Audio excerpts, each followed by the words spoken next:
Drugs ಮುಕ್ತ ಕರ್ನಾಟಕ ಎಂಬ ಮಹತ್ವದ ಗುರಿಯೊಂದಿಗೆ ಪರಿವರ್ತನಾ ಟ್ರಸ್ಟ್ ಬೆಂಗಳೂರು ರಾಜ್ಯದಾದ್ಯಂತ 45 ದಿನಗಳ ಜನಜಾಗೃತಿ ಅಭಿಯಾನವನ್ನು ಹಮ್ಮಿಕೊಂಡಿದ್ದು, 22ರಂದು ಪುತ್ತೂರಿಗೆ ಆಗಮಿಸಿದ ಸಂದರ್ಭ ಹಿಂದೂ ಜಾಗರಣ ವೇದಿಕೆಯ ನೇತೃತ್ವದಲ್ಲಿ ದರ್ಬೆಯಲ್ಲಿ ಜನಜಾಗೃತಿ ಕಾರ್ಯಕ್ರಮ ಹಮ್ಮಿಕೊಳ್ಳಲಾಯಿತು.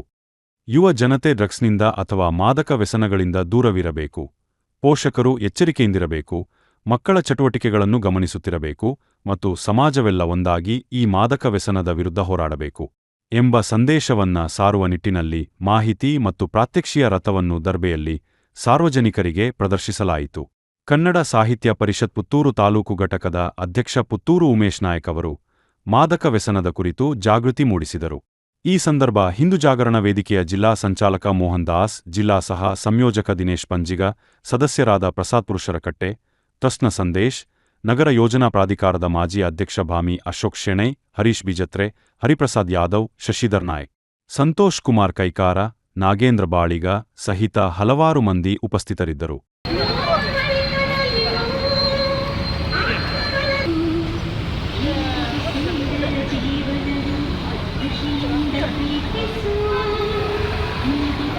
ರಥಯಾತ್ರೆಯು ಮೈಸೂರಿನಿಂದ ಪ್ರಾರಂಭಗೊಂಡು ಇದಾಗಲೇ ದಕ್ಷಿಣ ಕನ್ನಡ ಜಿಲ್ಲೆಯನ್ನು ಪ್ರವೇಶಿಸಿ ಪುತ್ತೂರಿನಲ್ಲಿ ಇಂದು ದರ್ಬೆ ವೃತ್ತದ ಬಳಿ ಈ ಕಾರ್ಯಕ್ರಮದ ಜಾಗೃತಿಗಾಗಿ ಈ ಕಾರ್ಯಕ್ರಮವನ್ನು ಆಯೋಜಿಸಿದ್ದೇವೆ.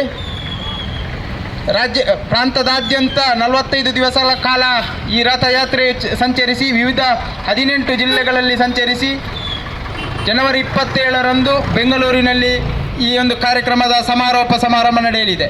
ಆ ಪ್ರಯುಕ್ತವಾಗಿ ಪುತ್ತೂರಿನ ದರ್ಬೆ ವೃತ್ತದ ಬಳಿ ಈ ಒಂದು ಕಾರ್ಯಕ್ರಮದ ಜಾಗೃತಿಗಾಗಿ ನಾವೆಲ್ಲ ಸೇರಿದ್ದೇವೆ.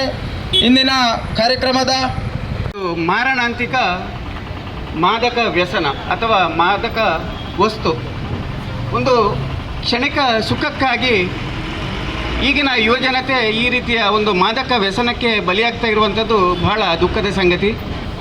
ಇದು ಒಂದು ವ್ಯಕ್ತಿಯ ಅಥವಾ ಒಂದು ಕುಟುಂಬದ ಸಮಸ್ಯೆ ಅಲ್ಲ, ಇದು ಒಂದು ಸ್ವಸ್ಥ ಸಮಾಜವನ್ನು ಹಾಳುಗೆಡುವಂತಹ ಒಂದು ವ್ಯವಸ್ಥೆಯಾಗಿದೆ.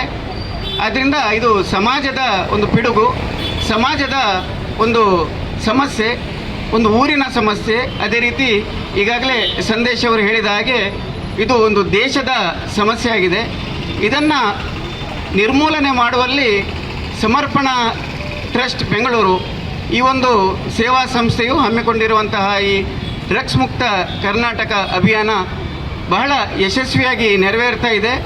ಇದನ್ನು ಯಶಸ್ವಿ ಮಾಡುವಲ್ಲಿ ಎಲ್ಲ ಸಂಘ ಸಂಸ್ಥೆಗಳು, ಅದೇ ರೀತಿಯಲ್ಲಿ ವಿದ್ಯಾಸಂಸ್ಥೆಗಳು ಮಾತ್ರವಲ್ಲ, ಮಾಧ್ಯಮದಲ್ಲೂ ಕೂಡ ಈ ರೀತಿಯ ಮಾದಕ ವ್ಯಸನದ ಬಗ್ಗೆ ಜನಜಾಗೃತಿ ಮೂಡಿಸಿ, ಮತ್ತು ಜೊತೆಗೆ ಪೊಲೀಸ್ ಇಲಾಖೆ, ಮುಖ್ಯವಾಗಿ ಪೊಲೀಸ್ ಇಲಾಖೆಯ ಸಹಕಾರ ಇದ್ದಲ್ಲಿ ಇಲ್ಲಿ ಊರಿನಲ್ಲಿರುವಂಥ ಮಾದಕ ವಸ್ತುಗಳು ಎಲ್ಲೆಲ್ಲಿ ಮಾರಾಟ ಆಗ್ತಾ ಇದೆ ಅಂತ ಹೇಳಿ ಪತ್ತೆ ಹಚ್ಚಿ ಅವರಿಗೆ ಸೂಕ್ತ ಶಿಕ್ಷೆಯನ್ನು ನೀಡಿದಲ್ಲಿ ಯುವಜನತೆಯನ್ನು ಅವರ ಜೀವನವನ್ನು ಉಳಿಸಬಹುದಾಗಿದೆ.